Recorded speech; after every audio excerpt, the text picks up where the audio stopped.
šim ir veseli 5 kilometri. Ļauj aizlidot no tevis projām. Nu, īstenībā mēs labprāt jums parādītu.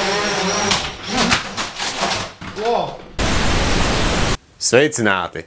Šodien varu jūs apsveikt ar to, ka beidzot mēs esam sasnieguši Skandināvijas valstu līmeni. Gan ekonomiski, gan politiski, gan morāli. Vai ne? Anyway, mēs, protams, varam priecāties, ka mēs vairs neskaitamies Austruma Eiropas valsts. Bet man šķiet, ka Ziemeļa Eiropa nav stāvā sajūsmā par to, ka jāuzņem ir tāda valsts kā Latvija savā pulciņā.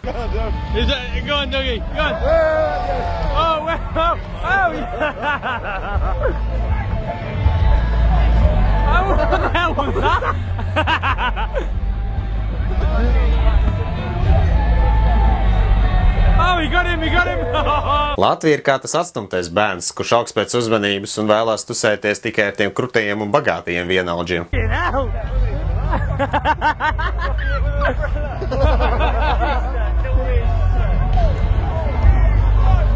Labi, pietiks mums te runāt par Latviju Ziemeļa Eiropas sastāvā. Ja pēdējā laikā tā ir diezgan nodrāsta tēma, par ko runā ik viens šajā valstī. Bet varbūt šis video ir no tiem aizvēsturiskajiem laikiem, pirms vispār tika izgudroti droni. Kad nācās nabaga operatori iekārst ar 2 stabiem kaut kur striķī augšā virs skatuves, lai viņš varētu nofilmēt ahujieno skatu no putnu lidojumu.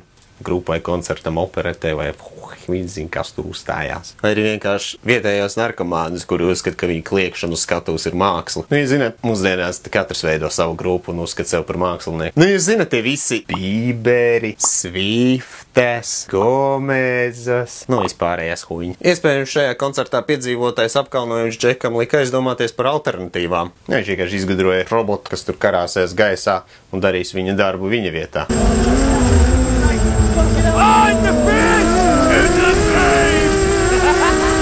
Nu, jūs zināt, krītošais ābols, kas trāpīja Ņūtonam pa galvu, lika aizdomāties par gravitācijas teoriju. Un tā, nu lūk, lidojoša pudeli, kas trāpīja pa ģīmi čalim, ļāva izgudrot dronu, kuram, ja gadījumā trāpa ar pudeli pa ģīmi, tas nesāp. Nu, vienīgais sāp maciņš, ja gadījumā viņš nokrīt. Tomēr skumjākais ir tas, ka neviena īsti nepiš, ka uz skatuves turpat blakus uzstājās 30 Seconds to Mars. 30 seconds to Mars are playing and people would rather do this. Bet zato iemet ar pudeli pa ģīmi liekas daudz aizraujošāk. Interesanti, kāds tur bija balvas tam, kurš trāpīja. Nu, bet katrā ziņā šī izklaide vismaz attaisnoja iztērētos līdzekļus koncertu biļetes iegādai. Ar nākamā video redzamo problēmu būs saskārušies, nu, pieļausim 90% pārīšu, kuri ir kopā ilgāk par 3 mēnešiem. Kad meitenei viss, kas dzīvē interesē, ir Candy Crush, bet tev joprojām gribās nogrūsties.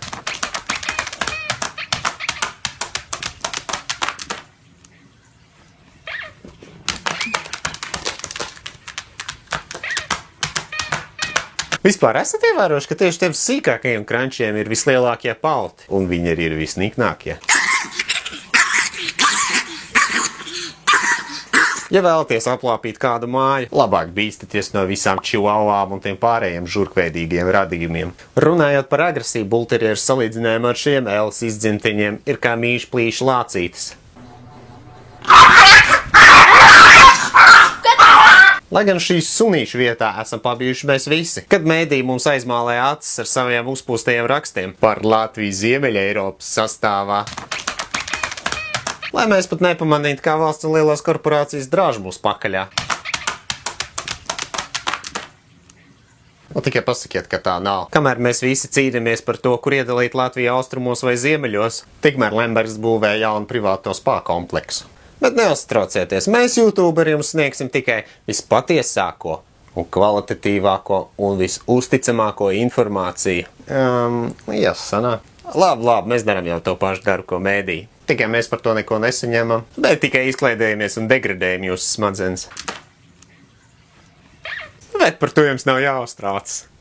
Bet atgriežoties pie mūsu sākuma tēmas, es jau nevēlos veidot nekādas konspirācijas teorijas. Bet man šķiet, ka nākošajā video, kas ir nācis no Somijas, Ziemeļa Eiropas valsts, Somu tauta izsaka savu viedokli par Latviju kā Ziemeļa Eiropas valsti.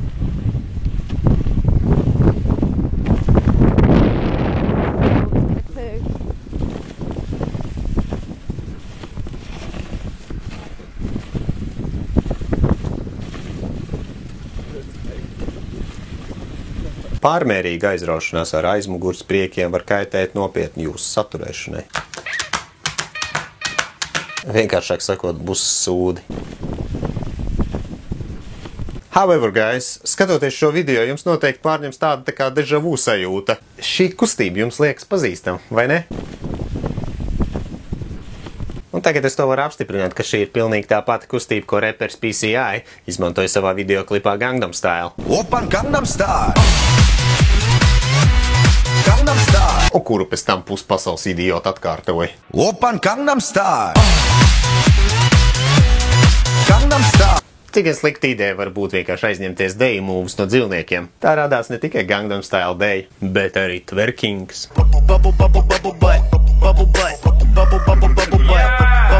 Starp citu, mūsu drona cilvēkam arī vajadzētu darīt tāpat kā šis suns, bet es nerunāju par dejošanu. Ja viņš būtu šādi rīkojies, tas viņam ietaupītu krietni naudas žūksni par laustā deguna korekciju.